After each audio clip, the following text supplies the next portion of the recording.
आज हम बात करने जा रहे हैं शादी के कार्ड के बारे में, जिसको लोग कहते हैं पत्रिका बोलते हैं। तो इसके अंदर जो मैं बात करूँगा उसमें वो लोग जो लोग इसमें लिखते हैं क्या और करते हैं क्या, लिखते हैं क्या और करते हैं क्या।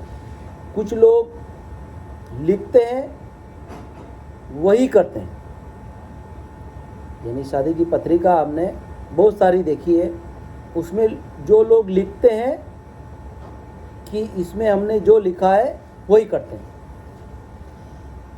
अच्छा, कुछ लिखते क्या है और करते क्या है, आज उनके बारे में बात होगी कि लिखते हैं और करते क्या है।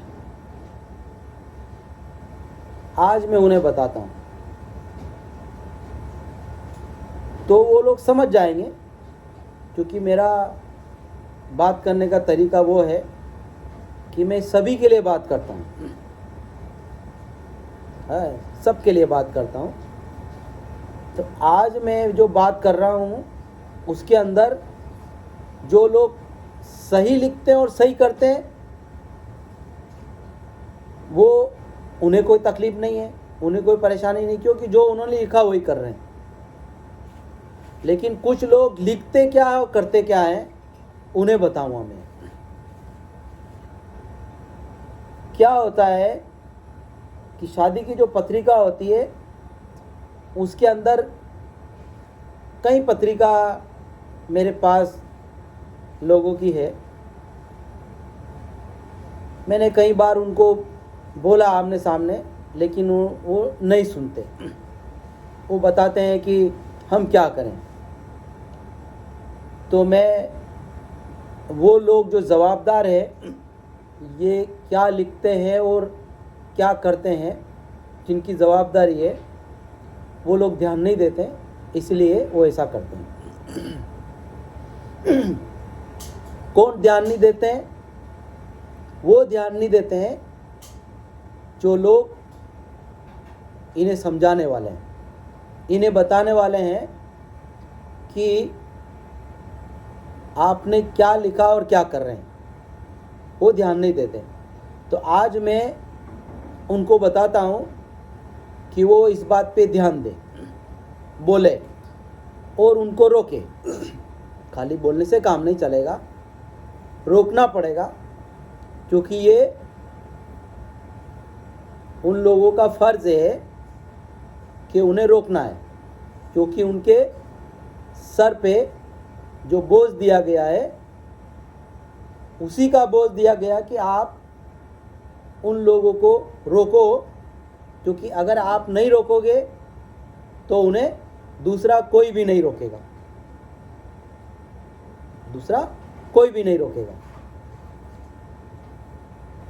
उसमें कुछ लोग कहते हैं, मैं पहले ही बता दूं आपको, कुछ लोग कहते हैं कि हम तो बताने वाले हैं, माने ना माने उनकी मर्जी, और हवाला देते हैं कि हमारा काम बताना, वो माने ना माने उनकी मर्जी। या फिर वो रब के बारे में बोलते हैं कि वो उनसे मनवाएगा, वो तो मनवाएगा, ज़रूर मनवाएगा। अगर नहीं मानोगे तो तुम्हारी जगह का तुम्हें पता है कि वो तुम्हारे साथ क्या करेगा। लेकिन क्या होगा, जो बोझ दिया गया है जिनके ऊपर, उनका काम है कि वो उन्हें बताए और समझा के मनवाए, समझा के मनवाए। अब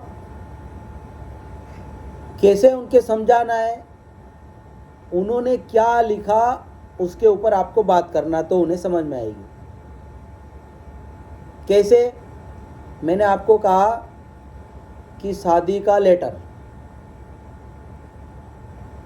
लेटर जो पत्रिका होती है उसके अंदर लिखने वाला क्या लिखता है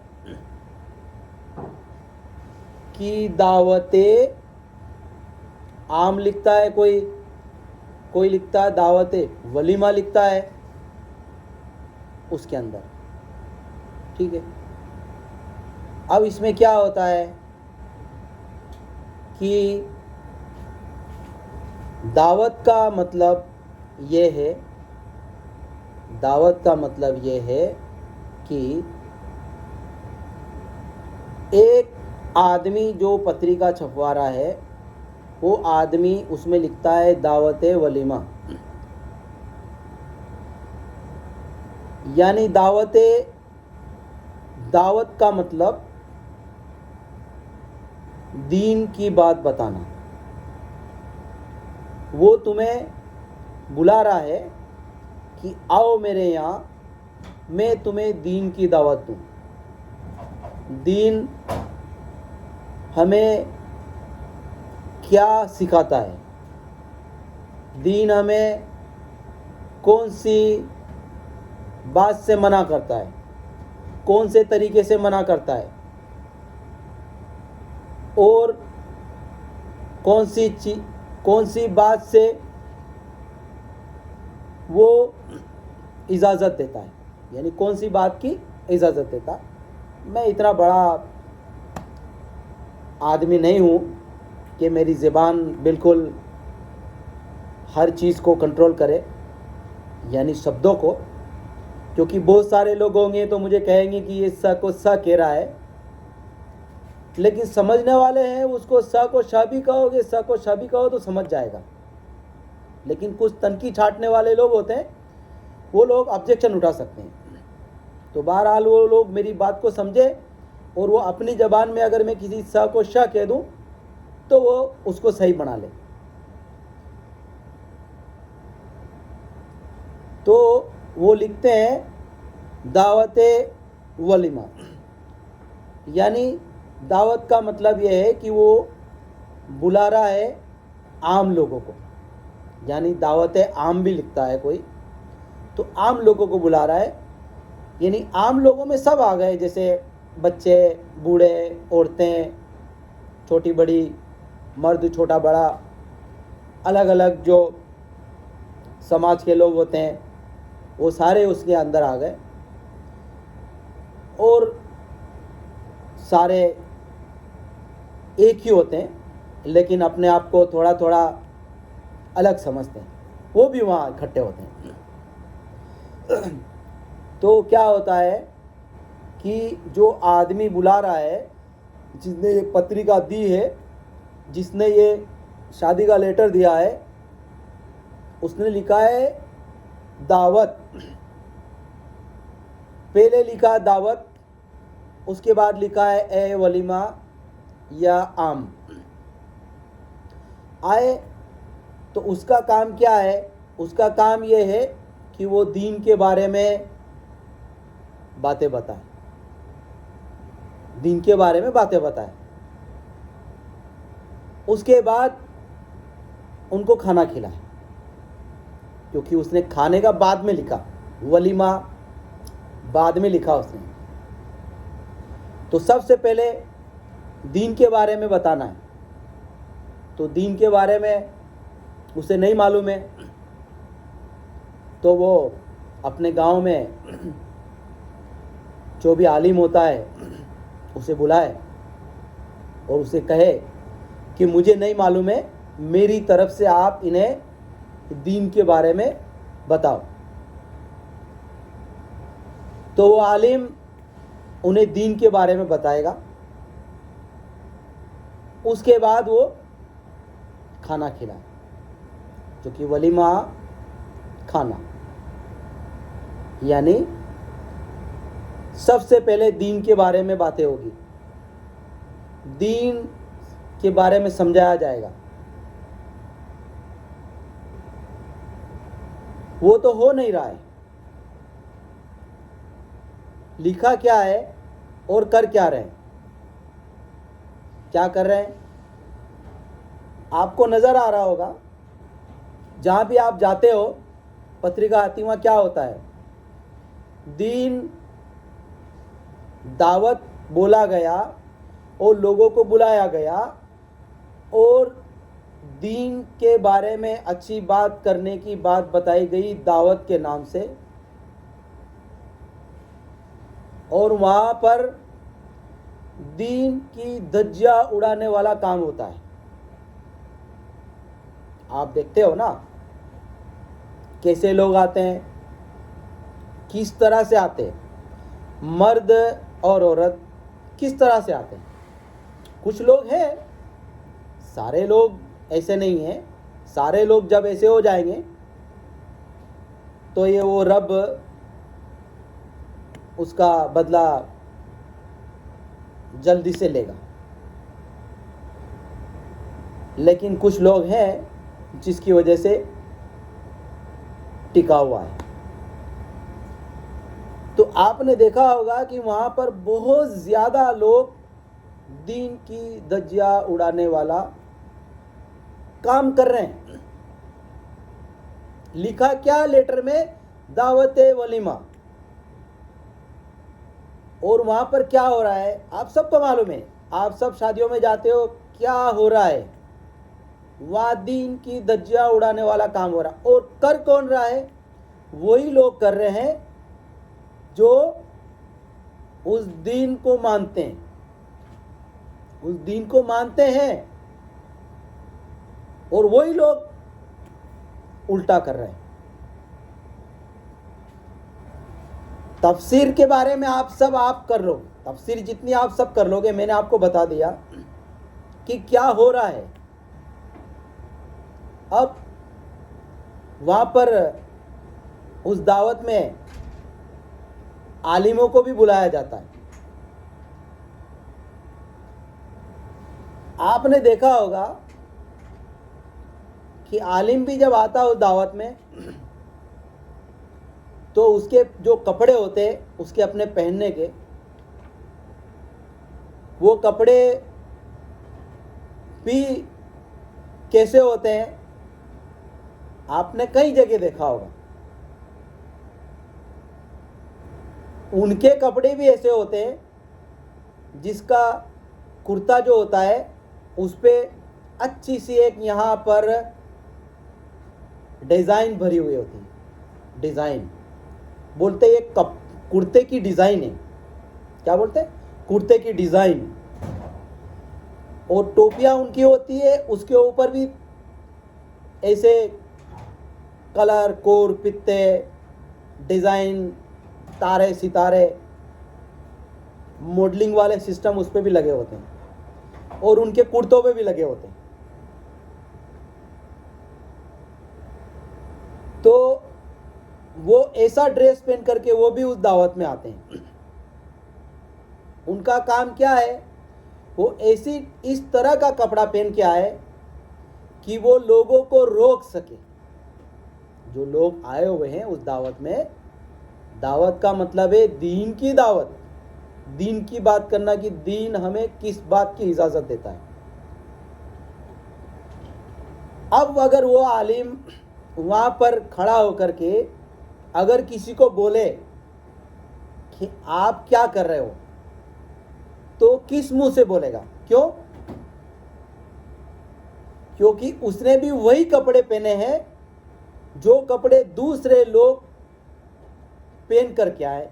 सिलाई का थोड़ा सा फर्क होता है, जैसे कुर्ता कुर्ती, यानी कुर्ते में इस तरह से कॉलर होती है, थोड़ा ऐसे बंद होता है, या कॉलर नहीं होती और बंद होता है। फ़र्क इतना सा है। औरतों के कपड़े में क्या होता है, उसके कॉलर नहीं होते, यहाँ से थोड़ा काट दिया जाता है, लेकिन कई औरतों के ढका रहता है यहाँ पे, और उनके कपड़े ऐसे नहीं होते हैं। लेकिन कई मर्द के टी शर्ट होते हैं या फिर शर्ट होते हैं, या उनके पास भी कुर्ते होते हैं, उन पे भी ऐसी डिज़ाइन होती है। अगर वही कपड़े किसी औरत को पहना दिया जाए तो वो मॉडल बन जाएगी, क्या बन जाएगी? मॉडल। तो एक आलिम जब वहाँ आता हो दावत में, तो वो किस मुंह से लोगों को बोले कि आप क्या कर रहे हो, क्या कर रहे हो आप? क्यों? क्योंकि उसके खुद के पास डिजाइनदार कपड़े हैं और वो खुद समझ नहीं पाता है कि मुझे ऐसे डिजाइनदार कपड़े मैंने क्यों पहने। क्यों नहीं समझ पाता? क्योंकि वो किसी दुकान पे जाता है कपड़े खरीदने, तो वहाँ दुकानदार जो होता है, सेल्समैन जिसको कहते हैं, वो उससे बोलता है कि क्या आलिम साहब, देखो आपके ऊपर ये बहुत अच्छा जचेगा। और वो उस सेल्समैन की झांसे में आता है और उन कपड़ों को खरीदता है और फिर बनवाता है। तो वो किस मुंह से बोलेगा? मैं जो बात कर रहा हूं ये आप कई सालों से देख रहे, अभी के जो साल, पहले वाले साल नहीं, पहले वाले जो भी साल होते थे, उनके अंदर जो भी आलिम होता था, उसके पास जो भी कपड़े होते थे, वो इस तरह के होते थे कि वो बेझिझक, बेधड़क, बिना डर के वो लोगों को मना करता था और रोकता था, रोकता था और मना करता था और सख्ती से रोकता था। क्यों? क्योंकि वो उस वक्त वो अपना खुद का जो तरीका है, आलिम का तरीका, उसी तरीके पे वो चलता था, इसलिए वो रोक सकता था। और जब वो रोकता था उस वक्त ऐसा नहीं होता था। आज क्या हो रहा है? आज हम देख रहे हैं कि दावत की बात करता है और लोगों को बुलाता है और दीन की धज्जियां उड़ाता है। दीन जिस बात के लिए मना करता है वही काम वहां होता है। खाना अलग है, आप खाना खिला रहे हो वो अलग है, लेकिन आपने लिखा पहले दावत, आप क्या कर रहे हो? कौन रोकेगा इसे? इसे रोकने वाला आलिम होगा। आलिम अपना होलिया, अपनी डिजाइन, अपना मॉडलपन सब बंद करे और पहले जो आलिम होते थे उन आलिमों की तरह आलिम बने और उस दावत में जाए और जाके खड़ा हो जाए और खड़ा होकर के वहां दावत के बारे में बात करे, दावत के बारे में बात करे कि तुम क्या कर रहे हो, तुमने क्या लिखा, क्या लिखा इस पत्रिका में, क्या लिखा इस लेटर में, आपने जो लिखा आप उसका उल्टा कर रहे हैं, क्यों लिखा आपने ऐसा? अगर आपको ऐसा करना ही था तो आपको सिर्फ यह लिखना था कि हम ऐसा करेंगे, ताकि हम नहीं आते। अगर आपको ऐसा करना ही था तो आप उस लेटर में ऐसा लिखते कि हम ऐसा करेंगे तो हम नहीं आते और आपको करने नहीं देते। लेकिन आलिम जब जा रहा है तो वो खुद मॉडल बन के जा रहा है। किसको रोकेगा और कौन रुकेगा? कुछ आलिम है, कुछ ही आलिम दुनिया में है जो मॉडल बन के नहीं जाते हैं। वो सीधे साधे अपने कपड़े पहन के जाते हैं, लेकिन लोग उनकी तरफ कोई देखेगा नहीं, उन्हें कोई इज्जत भी नहीं देगा, उनसे कोई बात भी नहीं करेगा। वो आएंगे और फिर चले जाएंगे। क्यों? क्योंकि उनकी तादाद बहुत कम रह गई, ज़्यादा तादाद मॉडल वाले की रह गई। मॉडल वाले का रेट लगा हुआ दुनिया में। मॉडल वाला आलिम तकरीर के 50,000 भी लेता, लाख भी लेता है, और बिना मॉडल वाला आलिम 500 रुपये में भी तकरीर कर रहा है।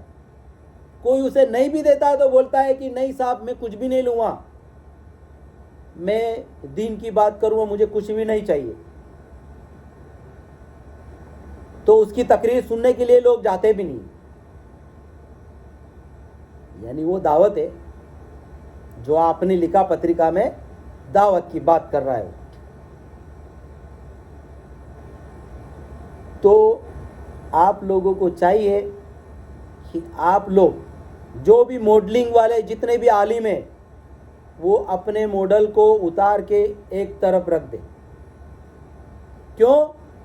इसलिए मैं आपको बता रहा हूं कि मोहम्मद रसूलुल्लाह सल्लल्लाहु अलैहि वसल्लम हमारे नबी क्या कहा उन्होंने क्या कहा कि मेरे बाद आखिर नबी, मेरे बाद कोई नहीं आएगा, मैं आखिरी हूँ, खातबुन नबी, मैं आखिरी नबी हूँ, मेरे बाद कोई नहीं आएगा। जितने भी साहबा है, जितने भी आलिम थे उस वक्त, उनको बोला गया कि आप लोग दावत देना, इल्म को आगे बढ़ाना, आलिम बनाते रहना और उन आलिमों को बोलते रहना कि आप लोग ही दुनिया में संभालोगे, आप लोग ही दुनिया में दुनिया को संभालोगे। दुनिया में जितने भी लोग होंगे अनपढ़, नासमझ, समझदार नहीं है, ना सुनने वाले हैं या कुछ गलत करने वाले हैं, आप लोग ही उन्हें रोकोगे। आपकी जिम्मेदारी है और आपकी जवाबदारी है। क्यों? क्योंकि मेरे बाद कोई नबी नहीं आएगा। पहले उन्होंने क्या कहा था? पहले, मुझसे पहले कहीं नबी आए।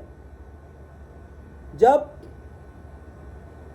दुनिया में बिगाड़ हो गया, इंसान आज जिस तरह से लोग क्या कर रहे हैं, ऐसा ज़माना पहले भी आया, तो अल्लाह सुब्हान ताला ने उन इंसानों को समझाने के लिए नबी को भेजा।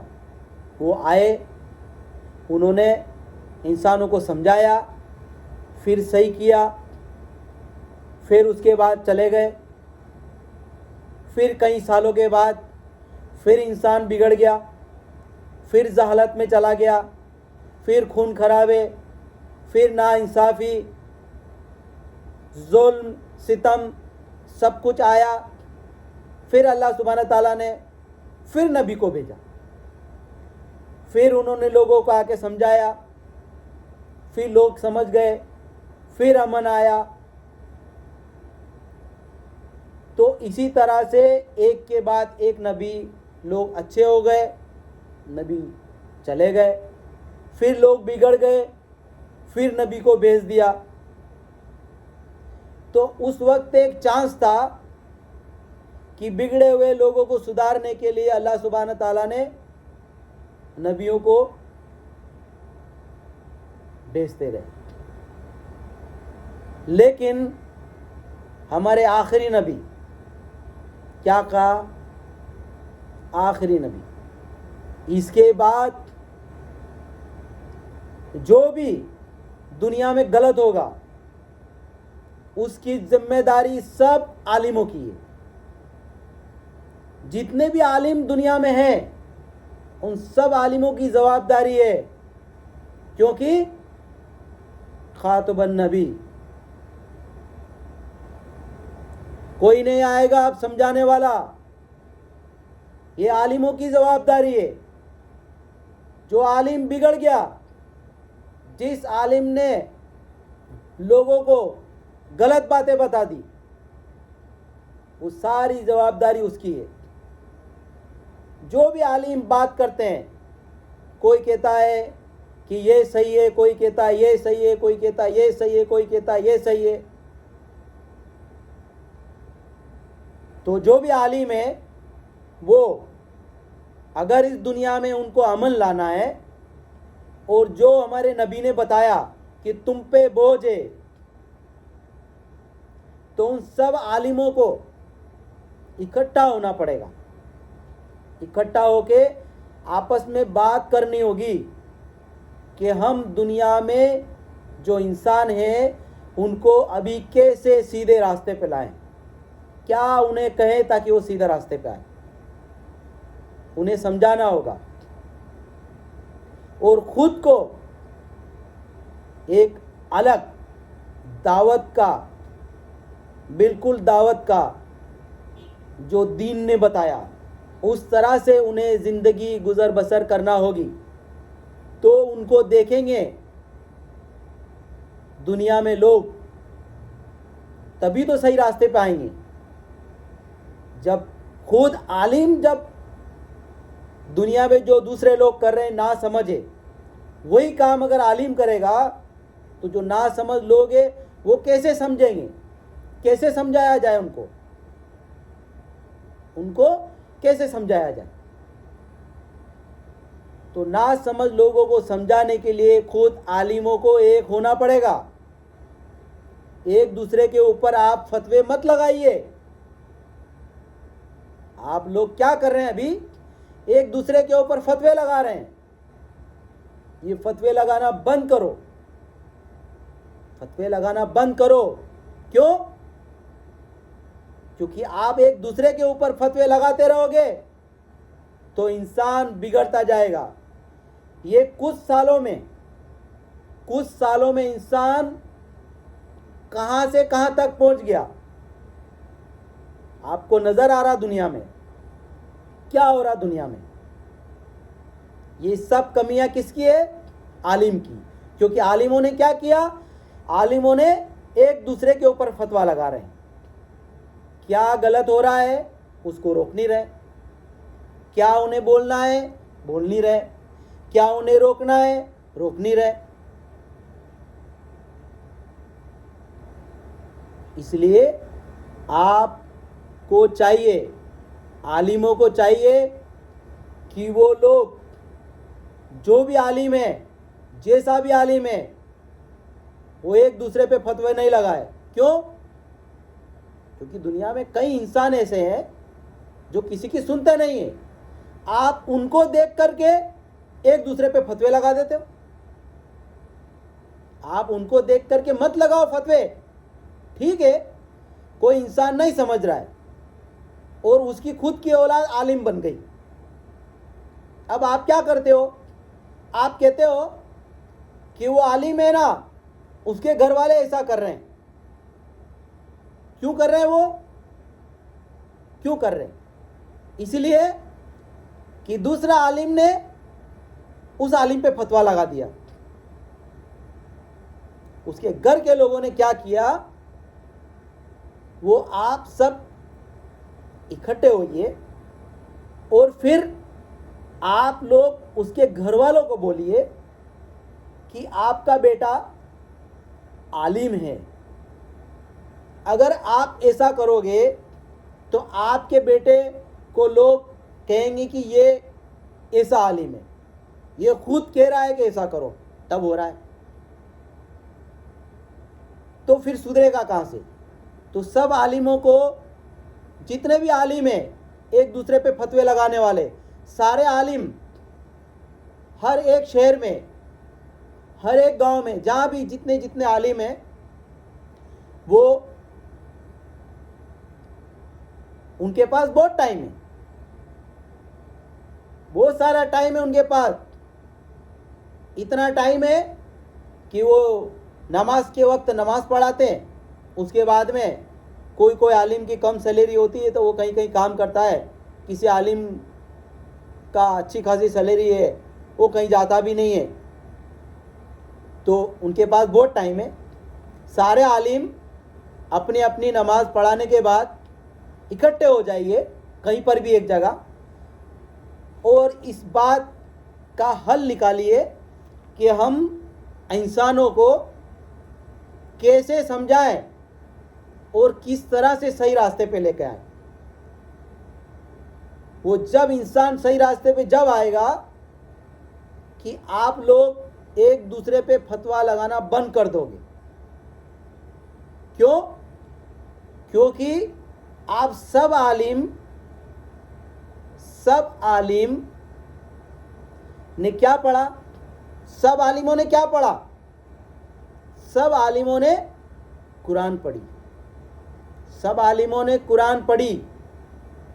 सबको पता है कि कहाँ क्या लिखा है, कहाँ क्या लिखा है, सबको मालूम है। लेकिन फिर भी आप एक दूसरे पे फतवे लगा रहे हो। क्यों? क्या वजह है इसकी? इसकी वजह क्या है? इसकी वजह यह है कि आप लोग एक साथ बैठते ही नहीं हो। जब आप लोग एक साथ बैठोगे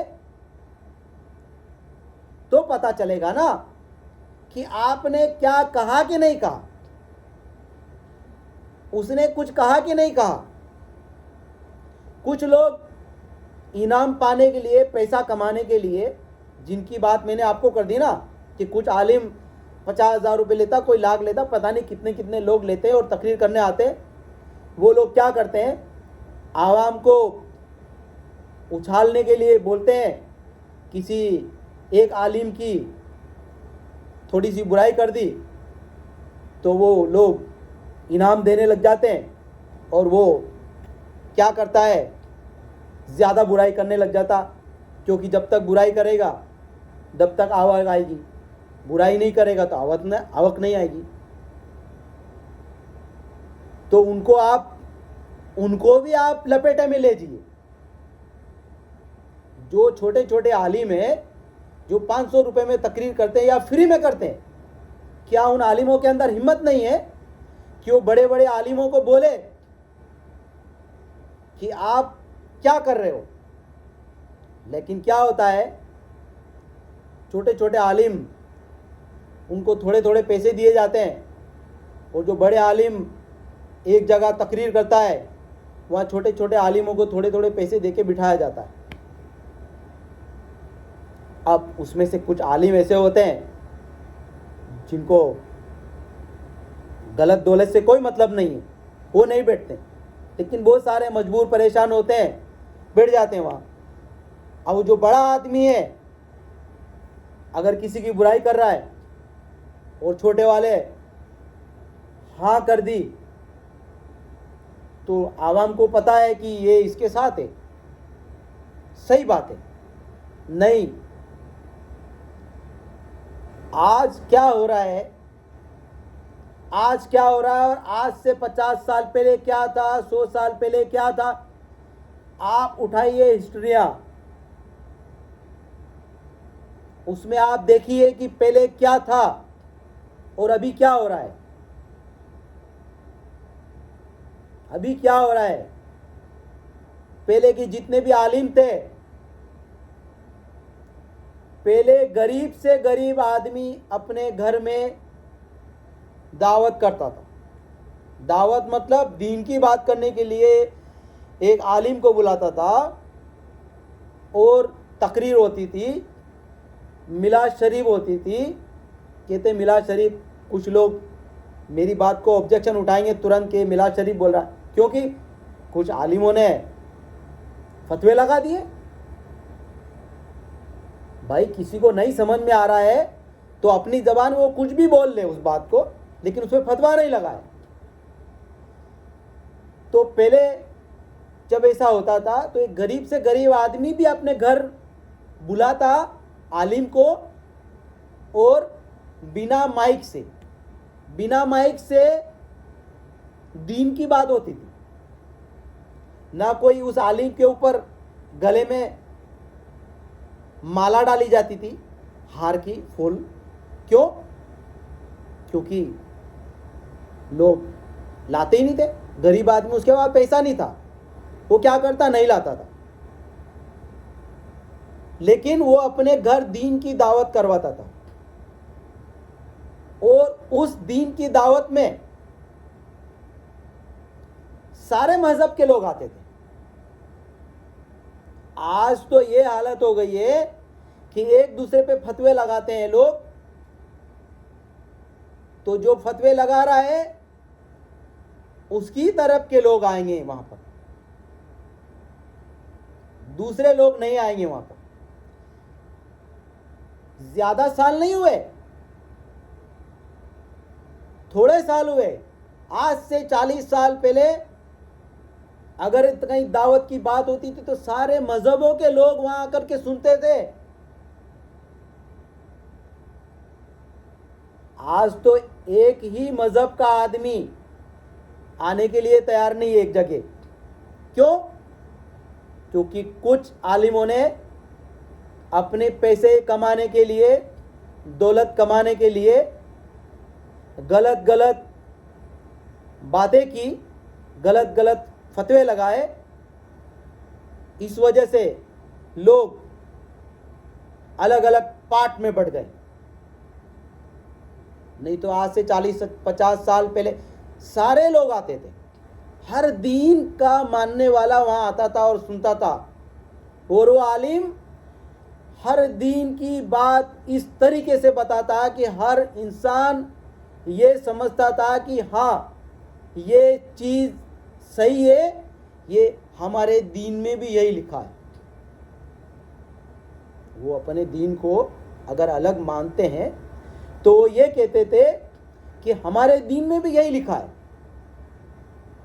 और वहाँ पर उस आलिम की आजीज़ी होती थी, उस आलिम की इज्जत होती थी। और वो आलिम जब दुआ करता था वहाँ पर तो उसकी दुआ भी कबूल होती थी। वो मैं आपको बताता हूँ,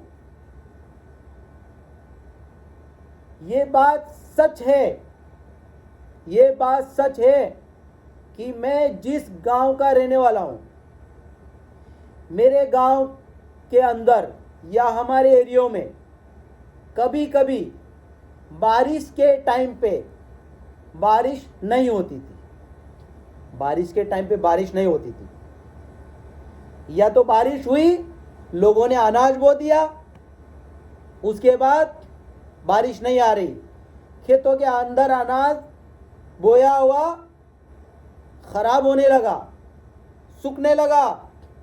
ऐसा लगने लगा लोगों को कि अब हमारा बीज खराब हो जाएगा, क्या होगा हमारा।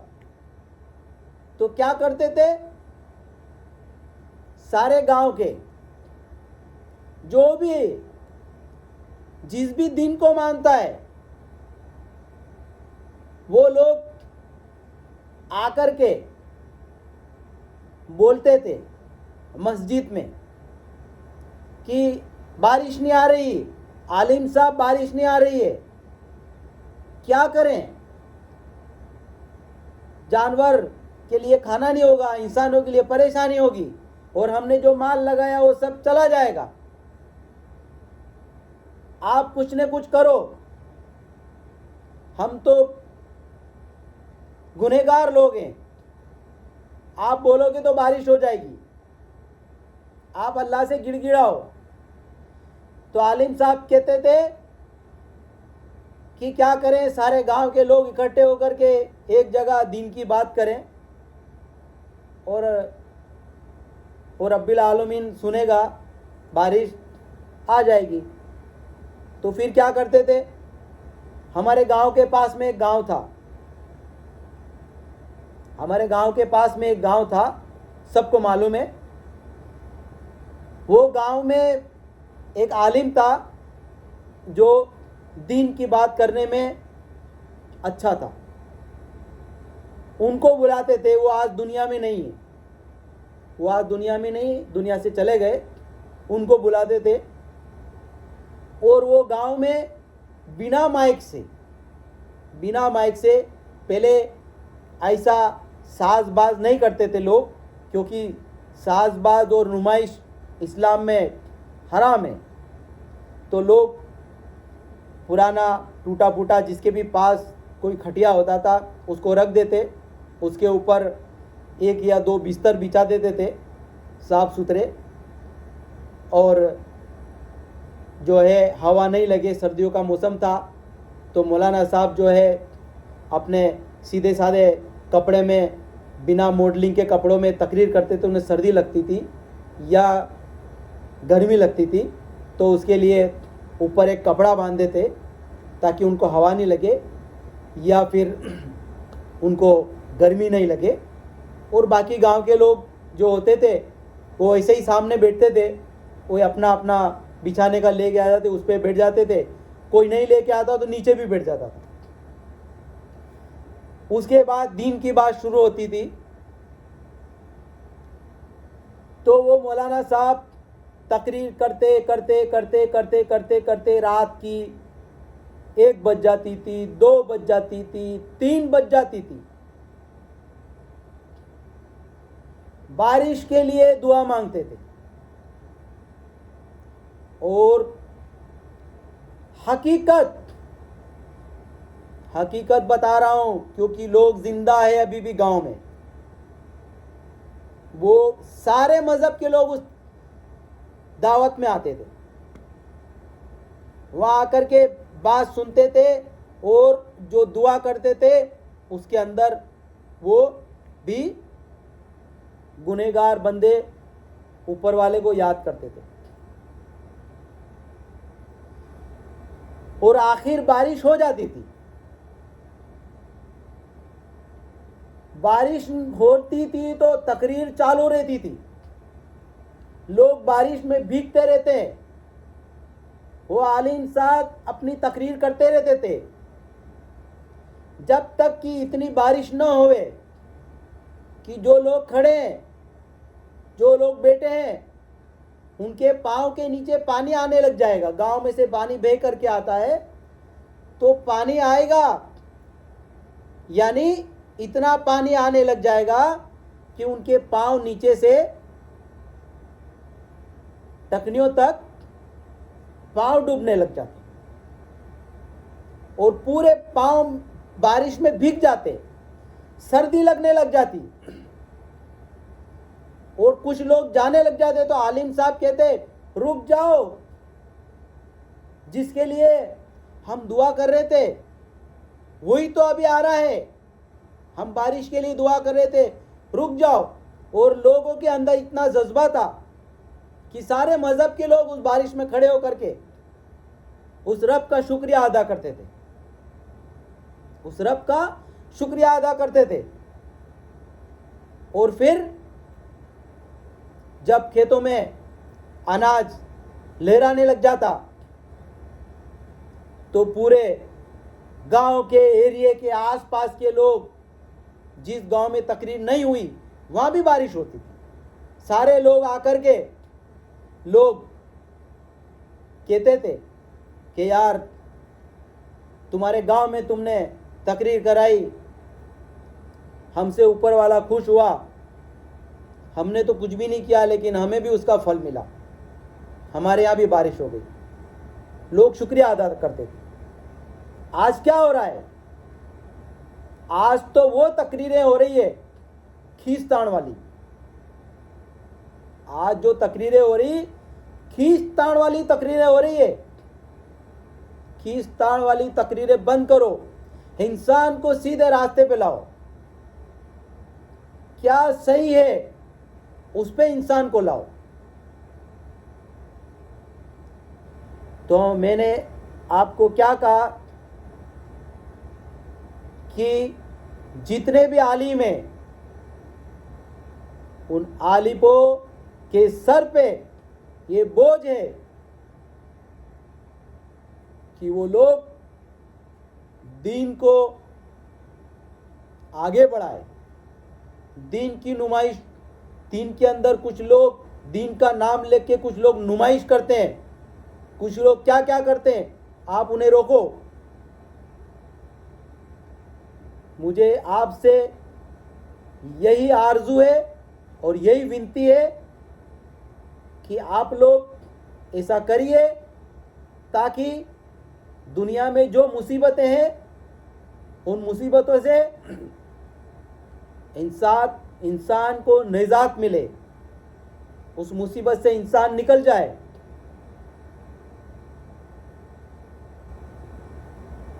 अब आप मेरी बात जो मैंने की है इसके अंदर मैंने कोई भी गलत बात नहीं कही। जितनी भी बातें आपको कही है आप जो है इस बात के बारे में जो है खबर करें, पता करें, तहकीक करें कि जो मैंने बात कही ये सही है या गलत है। हो सकता है कि कुछ लोगों को नहीं मालूम है, कुछ लोग अपने घरों में ही बैठे रहते होंगे, बाहर निकलते ही नहीं होंगे या कहीं ऐसी जगह जाते ही नहीं होंगे। वो तो कहेंगे कि दुनिया में सब कुछ अच्छा चल रहा है। तो उन लोगों को मैं कहता हूं कि वो तहकीक करे, इस बात पे तहकीक करे वो कि क्या हो रहा है। कई बातें ऐसी दुनिया में हैं जो इतनी गलत है, इतनी गलत है, इतनी गलत है, जिसका अंजाम सबको भुगतना पड़ेगा। जिसने किया उसको तो भुगतना है ही है, जिसने नहीं किया उसको भी भुगतना होगा। क्यों? क्योंकि वो उसके सामने हो रहा है। उसके सामने नहीं हो रहा है तो वो सुन रहा है कि कहां हो रहा है, कहां हो रहा है, सुन रहा है। तो तहकीक करे उसके बारे में और रोके। मेरी बात यहीं तक है।